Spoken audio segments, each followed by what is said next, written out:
Hello, you wonderful people, and welcome to another episode of Not Too Comic Book. This being a show where I talk about TV shows that are adaptations of comic books. For today's episode, I'm going to talk about Sweet Combat, Season 1, Episode 7. A lot of really interesting things went down in this episode, so let's break it down. So a lot of different points to kind of tackle this story for. First and foremost, I want to start off with the Guanyan and Yanan circumstance. Obviously, like, kind of continuing between Yanan's dad and Guanyan about the whole, Yanan situation of, all right, there were conditions for me teaching you the death strike, so, like, you come, like, basically, you and my daughter get together, I will, but Guanyan's like, nah, I don't want to do that. I can't, like, I might want to learn from you, sure, but if I learn from you by getting with Yan, it's just, it invalidates my feelings. It almost goes like, right, did I ever really like her if I'm willing to sacrifice that just for the purposes of learning the death strike? Because it turns out he's liked her for a while now. And I'm like, oh, that's super cute, because he saw like how her training and her passion, it's like that's all it really took. And it's like not many people, even like Yanan's dad's like, yeah, not many people, like young people kind of go at things their own way, because like most older generation wouldn't even really recognize that. So he basically sets them up on like going through like a training regimen. He's like, I made it for both of you, so go out there and run until you can't run no more. And he's like, giving like Guanyan the go ahead, and it's like it's really sweet. And even later on, he's like, oh my god, the mountain area I'm making them run is dangerous. But he's like, actually, that could be good. It's getting dark. Oh God, let it rain. Let there be danger, because it's like adversity. People grow closer during adversity. So he's like, this will bring them closer together. He's like, ah, man, this is so amazing. He had this moment later on where we find out, like, obviously Guanyan's name, like, part of it means first and part of Yanan's name means second. So it's almost like a perfect fitting, because he also looks at a picture of Yanan's mom and it's like, oh honey, you'd be so proud of your daughter. Like, your daughter is like so much of a tomboy like you, which I was like, oh, interesting. Are they making it so that her mom's dead in this series? Because in the webtoon, once again, her parents are divorced. You never meet her mom, but you hear that her mom is a fighter too. Like, that's something her dad and her mom bonded. Her dad and her mom bonded over, but they're divorced, and you never meet her. Like, because Moon Young lives with her dad the entire series, so you never get to meet her mom. You just hear her, like, she's referenced like and talked about in like one or two panels in the webtoon. That's as much of a mention as you get in that regard. So I'm curious, are we going to make it so, like, no, they actually are divorced in this? But it seemed like that's the way he talked about it, like, oh, honey. Like, it made it seem like she's dead, not unless we get this reveal later on. Like, no, made it seem imply like she was dead, but she's actually alive. Maybe that's what will kind of happen on that front. We'll have to wait and see. But yeah, they're on their mountain, like, they're on there, like, running, and Yanan's exhausted because she's not used to running for long periods of time. And I wasn't expecting this wrinkle in it, but like, obviously, like I said, Guanyan is very into Yanan, but the problem is he's completely oblivious to the fact is that Zhao Feng is into him. And she's like, oh, like, you want to go to this movie and stuff? Because it's so interesting, because using the webtoon, like, equivalencies, like, once again, she's Hieshin and he's Manon. They never, I don't think, ever officially got together in the webtoon. It's just implied heavily that there's something there. So it's interesting making it so, like, the live action equivalency, like, that's not happening. Like, her feelings for him are there, but even Hieshin in the webtoon never made it clear. It's just their interactions with each other on like 2 or 3 occasions make you go like, oh, it seems like something's here. Like, other people nearby are like, yo, it's almost like they're stuck in their own drama or something. Like, we're not even here. So it's interesting, and it's like there's kind of a lot of like I said, I think it's so interesting, because I do feel like this series is like they're leaning into the romance a lot more than the webtoon, because the webtoon leans into the romance of it like I've talked about this in my video. It is there throughout the first parts of the series, but like I said, it's not until the 60% mark that you really start leaning into a lot of like the relationships and the liking and loving and crushing on people type of situation. So obviously the live action leans into the relationships the most. It's like the biggest cornerstone of this story in the live action in particular. So like I said, it was there in the webtoon, but like I said, it just feels like it's at least from my perspective, it feels like is an even bigger thing, because I feel like the most romantic angle you really get is like, right, our trio, Moonyoung, Dao Dao, and Queen, but mainly Dao Dao and Queen, like Jaegu. That's the biggest romance thing you have, and you have others kind of sprinkled in until, like I said, the 60% mark, and then they kind of go heavy into the romance, or at the Dao Dao and Queen and Jaegu love triangle situation, but also some other relationships that start developing over the in that nearing the end of the series, well, in the later parts of the series and stuff. So But yeah, like Zhao Feng ended up finding them, like going off together, and she was super upset. So it's gonna be interesting to see how that plays out, because like, especially because once again, like some storyline elements that are being introduced now happened after the competition, which makes me almost wonder, is a competition going to be later in the story than it is in the webtoon? Because it's like, I mean, it's not like it's a decent chunk into the webtoon. It's like it's in a higher double digits that the entire competition happens in. So once again, the entire run is like 250 260 chapters. Like if I remember correctly, I believe the competition's up until like maybe the 80s and 90s, but it might even go further than that. Maybe I'm just misremembering, but it's like it's a decent chunk of time in the webtoon. But once again, there's like so many other like storylines and developments like revolving around, and it's not like you got to see the entire competition. You only saw kind of like the ones they really focus on, like only a few here and there. So that's what ends up being this really interesting thing here, where I'm curious to see where in this story is the competition going to take place, and how much of the story is it going to compensate. You know, once again, that's the whole thing I'm curious about, seeing like the adaptation aspect of like how they go about adapting it, because some of those like shenanigan like fight things they get mixed up in outside of the tournament, maybe none of those storylines happen in this adaptation. Just it all focuses on the competition being like this thing that's happening, and then like all the other storylines around it, maybe that's how they're handling it for this. Once again, only 7 episodes and still got like 30 more to go, so a lot could change and happen in that time frame. But either way, my point was, because the way they've set this up, I could see Zhao Feng's story, like how she feels about Guanyan, like I could see that being a thing of we could use that to motivate her even more in the tournament type of situation. Because like her motivation still is, but mainly in the webtoon, it's about getting to Queen. Like that's her only motivation for the tournament. And like adding this can add some stuff, especially when it comes to Yanan. That adds an extra layer to things. So we'll see whether that is something that goes purely for the tournament, or whether that's something that kind of gets partially dealt with outside of the tournament. That's going to be interesting to see. But yeah, they're on they're running, and he's used to running long periods of time, like miles, because he's used to running like marathons and stuff, and Yanan's not used to it, but she refuses to look weak in front of him, so she's pushing herself. They take a shortcut eventually. Well, because like first and foremost, she was upset when she found out that Guanyan is able to, like, her father's going to teach him the Death Strike, and she's like, what? He won't teach it to me because he says I have anger issues and that I don't know how to control myself, which is true. You're very likely to fly off the handle and kill somebody, but hearing that her father's willing to teach him is upsetting. And it's like, what'd you do to bribe my dad? And it's like, maybe I bribed him, maybe I didn't. Oh well, let's run. And like, obviously he did, toying and messing with her. So when they're in the woods and they get attacked by a snake, it's so cute that he's like, oh my god, bring me pen and paper. Like, the fact of the matter is, I won't let anyone know that I got bit by a snake because you brought us into the woods and stuff. That it's your fault we took this shortcut. And she's breaking down, be like, oh my god, are you okay? Like, are you gonna die? Did you see what kind of snake it was?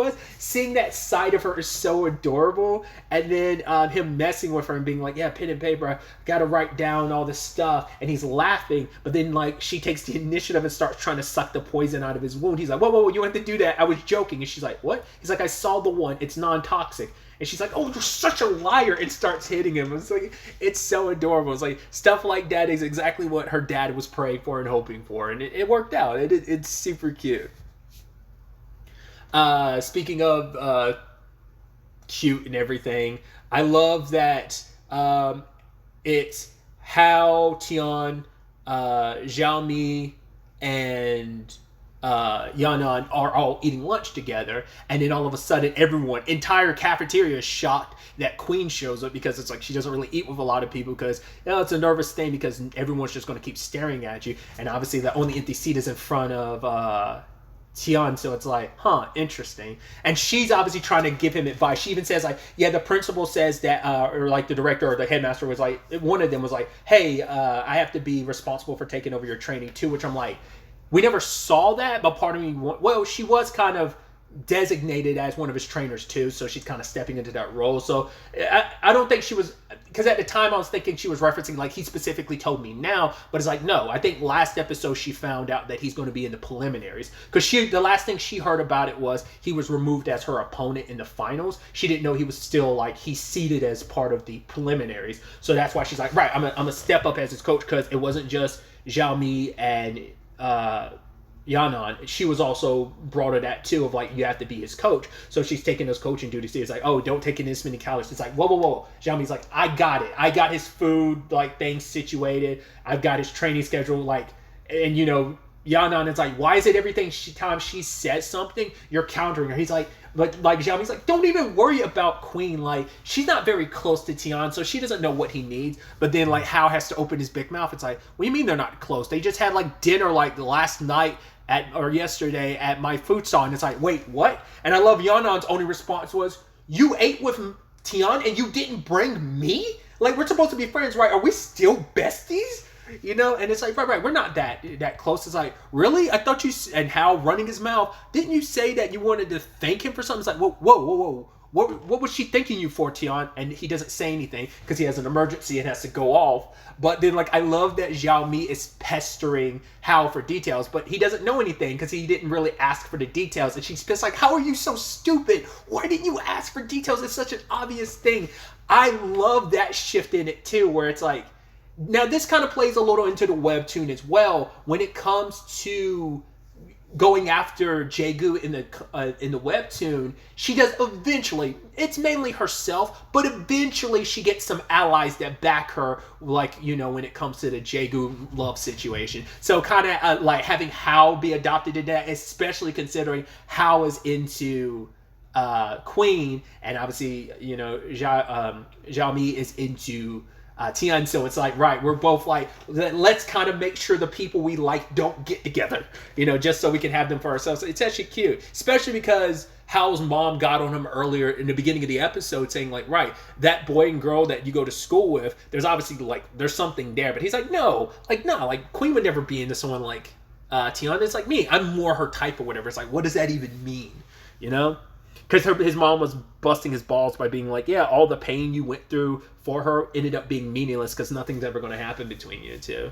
But yeah, like the two of them, like Zhao Mi and Hao being like helpers to each other. It's like, right, I'm going to do everything I can to get with Tian. How that way you can eventually get with, you know, Queen, and it all works out. And it's like, it's so interesting. Like I love that duo and just like that thing that they joined forces on, and I just thought that was so interesting. Especially, I'm jumping ahead a little bit, but later on when Hao calls Tian into work at the shop just to help out, but it was also to force Zhao Mi and Tian to spend time together, but also at the same time it was just kind of like, right, Hao also gets some free labor out of it and kind of puts a lot of it on Tian, which his mom doesn't appreciate. It's like, hey, that Tian kid is good, don't do that, like actually do some work yourself, it's messed up, you're putting all this on him. But Zhao Mi gets the benefit from it too, because she gets to spend some alone time with him, which I love. That like she's at school asking people from Tian's class, it's like, wait, he left and never came back. It's like, yeah. It's like, okay. She's like, oh man, what did I do? I should have like followed after him, but here I am instead waiting for him. But she's like, you know what? He's not spending time with Queen, so that makes me feel better. And ironically enough, he was spending time with Queen. So it's like, I love that. Because I think, and maybe I'm misremembering because a lot of it's blurring together, I feel like obviously he had his like little things here and there, but very rarely in the early parts of the story is he ever really like alone with Queen. Once again, like if he's with Queen, it's usually other people around. It's usually like, obviously Dao Dao will be around, or Moon Young. So for them to have as much quality time as they've been getting alone is really interesting. I feel like that doesn't happen until like quite a bit into the story, but you know, like I said, maybe so much stuff is blurring together. But especially like around the time of the tournament and competition and stuff, I feel like they didn't have a lot of alone time, you know? So I think that's, like I said, it's usually like more often than not, we're like either eventually at his house, like they've been so far, or like at the car wash. Those were the main two meetups. But especially in the beginning, because Queen would be like very evasive, like she'd always be like nearby but watching, because she'd never be as close to Jaegu as like Dao Dao and Mu Young are, like relatively speaking, in like distance wise, of like they'd always be nearby helping. And so it's just funny for them to have such quality time together. But basically this all like popped off because his brother got into not only a fight, but also like he ran away from his taekwondo class from school because he was bringing up the fact is he's getting praised at school for like having some natural talent, and being pretty good at what the forms they're working on. But the problem is one of the other kids at the school made fun of him, first and foremost calling him a liar for saying that him and his sister knew Queen, which they do, but it's like, you're a liar. Also, like how you lied and said your mom and dad are overseas when they're both dead, which is like, I don't know if that's just a cultural thing of because his mom left, she is on the equivalency of dead. But, you know, it is kind of a sad thing. Like, right, he's a young enough kid that knows. Like, I don't think he grasped it. Him and his sister, I think, grasped the things to some extent, but not to the full extent. They're not old enough to fully understand everything. Like, I think they understand their dad's dead, but I don't know if they fully understand everything with their mom. They just know she's not there. So, all of that was just too much. And he like flew off and attacked the kid, which is something from the web comment, not the exact circumstance. And at this point in the story, it doesn't happen. It happens like earlier in the story, but basically Jaegu had to take time out to go pick up his sibling because his brother got in a fight, because I think it was specifically like not the Queen element, because I don't think they, at that point in the story, they didn't really know Queen yet. Like Queen, Mu Young, and Dao Dao hadn't started hanging around, but basically I think it was like they were chastised for their parent, like their mom being gone and their dad being dead. I think that was the thing that kind of they were chastised about, and he got into a fight. But like I said, the Queen stuff is something they made specifically for the show as well. Like, so the moment Tion finds out about this, he's running all over the place looking for his brother, but it turns out his brother went to find Queen because it's like, can you come to my dojo, like my taekwondo class, and show them like you do know me? And she shows up and it's like, yeah, I you know, and talks to the little boy. It's like, okay, are you going to go tell your parents that you met me? And he's like, yeah. It's like, but what if they don't believe you? He's like, but I did meet you. And it's like, see, that's how, you know, like Tion's little brother feels. And so it was just kind of this nice moment, her signing his hand, be like, see, this way everyone would have no choice but to believe you that you met me, you know?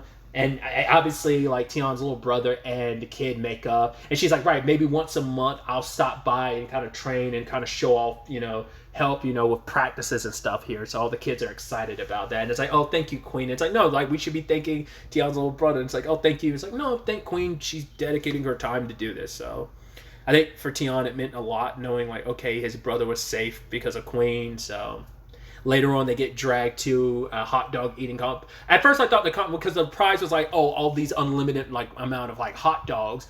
I thought it was going to be like a hot dog eating competition, but it ended up being a like, oh, you have to blow these balls out of these like, I think, bowls of flour, and they ended up winning. So it was really cute, and them like wiping the flour off each other, and Tion being like, wow, she may seem like cold to everyone else, but she is like very kind-hearted, probably even more so than most people. So once again, just kind of like really, really sweet.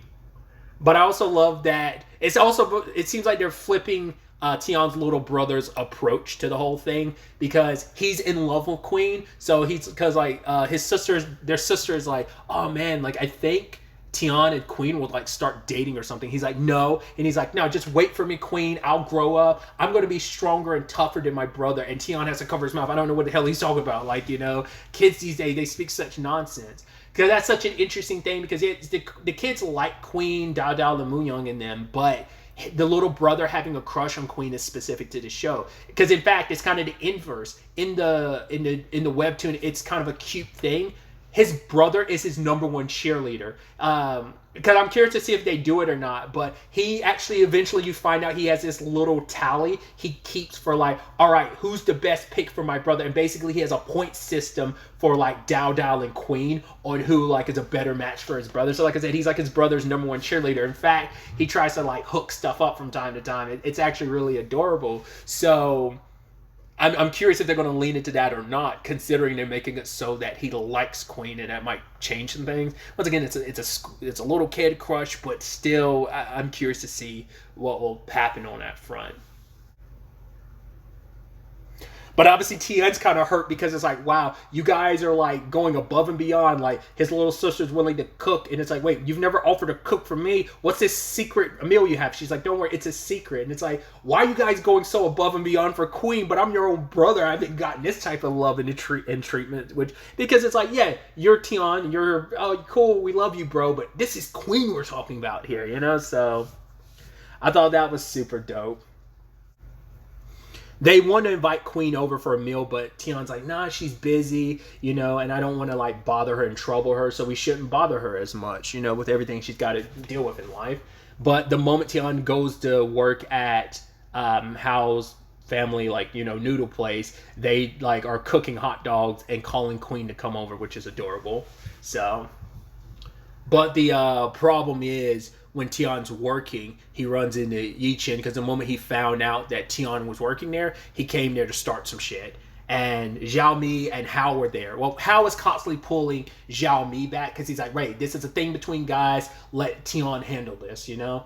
And because Tien's not trying to get all violent, because especially the parallels of he had that conversation with his brother and sister afterwards about like, right, the kids were saying stuff, that's why, you know, our brother like flew off the handle. But it's like, you can't like get in a fight just because people say things. Like, you gotta, once again, what was our conditions for you taking Taekwondo? Like, not to like just fighting to hurt people. It's like, I understand why you were mad, but you can't fly off the handle. So, and he, you know, obviously his brother was hurt by it, but it's also like, yeah, like all we have is each other. Our parents are gone, but he's like, even though they're gone, you still have me, you know? And so I think that's also what he's, I mean, for one, he's not the, like, I get it. I'm also that type of person. I don't like confrontation. I can let my anger get the best of me and I can fly off the handle. Sure. But like actively, I try not to be confrontational. And Tien's kind of got that, you know, once again, that stems from other trauma. But yeah, he still, despite everything, isn't trying to fight Yi-Chen, because the lessons he's teaching his brother and sister, he's trying to follow them too, of like, I'm not going to get in the needless scuffles. Especially, this is also the person you also have some trauma with too, because hey, this is the person that bullies you and looks down upon you. So, but yeah, he's just being a complete and utter douchebag. It's like, oh, I'm gonna order all this stuff off the menu. Actually, I'm not even going to eat it. Who cares? Oh, it's going to get paid for. I'm just not going to be the one that pays for it. Tien is. But like, once again, like Zhao Mi and Hao want to jump down his throat, even being like, yeah, you should know about the last customers that tried to like eat and dash, right? And Hao was like, yeah, like, basically I took whatever food was left and I shoved it down their throats. But luckily, Guanyan ends up being nearby, and he calls out Yi-Chen and, like, said, right, I'm sorry that I did a terrible job. And, like, because he stepped up to him, he's like, didn't I tell you if you had a problem, like, if we had to have this conversation again, it's going to be a problem. So apologize, pay, and then leave. And Yi-Chen's like, yeah, he's going to hold even more of a grudge against Tien for this. And it's like, right, I'm sorry, my those people from my club members, like, I haven't trained them properly enough. I need to fix that, you know?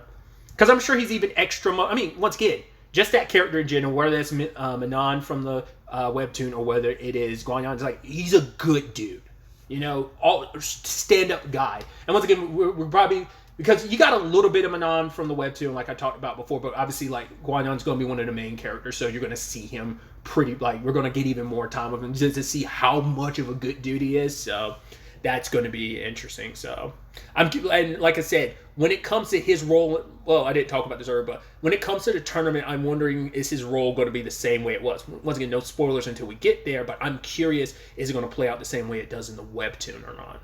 Some interesting developments. I'm excited to see where the next episode ends up taking us going forward with all of this. But really, that's all I wanted to talk about. Till the next time we meet, be happy, be safe, live life to the fullest, and enjoy it. Good day and goodbye.